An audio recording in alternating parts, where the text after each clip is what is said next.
So here we have the Nissan Qashqai on a 16 plate. I'm going to start off by showing you around the outside of the car, and then we'll hop in and run through some controls on the inside.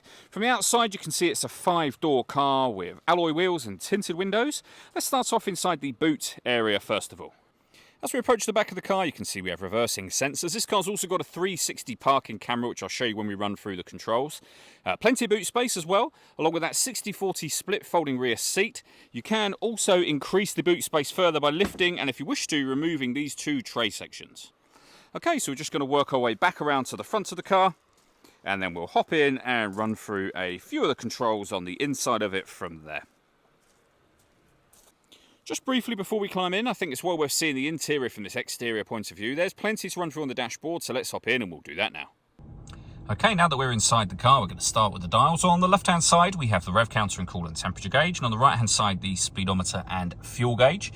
In the centre, you can see the total miles for the car. They are 78,822.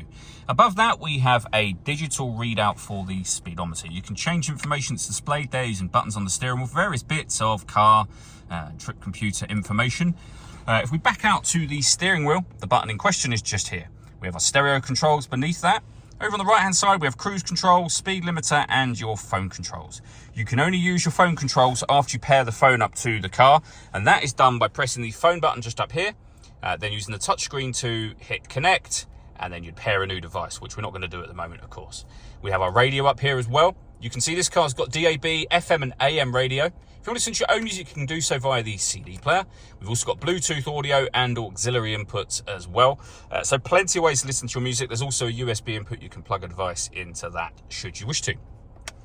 This car's got satellite navigation, which, as you can see, has got a nice clear colour display. It's a very easy system to use. And if I put the car into reverse, there is the 360 parking camera I mentioned. So what we have here is a reversing camera, and then a bird's eye view image of exactly where the car is parked on that left-hand side. And it will go a couple of steps beyond that. If you press the camera button, you get a front-facing camera and that bird's eye view image, or a front-facing camera and the front passenger side wheel. So very easy to park with all of those cameras.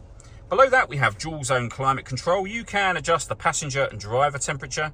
You can increase and decrease the fan speed. You can determine where you'd like the air to be distributed, and when you're happy with those settings, you can turn your air conditioning off, back on again, or hit auto. The car will now do all of the work for you to maintain those temperatures by taking control of the fan speed and direction of the air for you. Any manual adjustment, as I've just made, will turn auto off and allow you to put it back on your own settings. We have a 12-volt charging socket, electronic handbrake, and the 6-speed manual gearbox.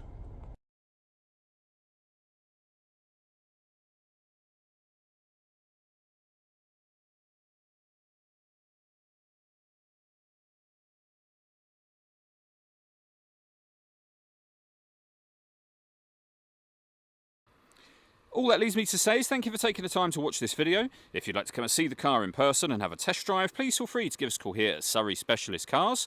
We'd love to hear from you soon.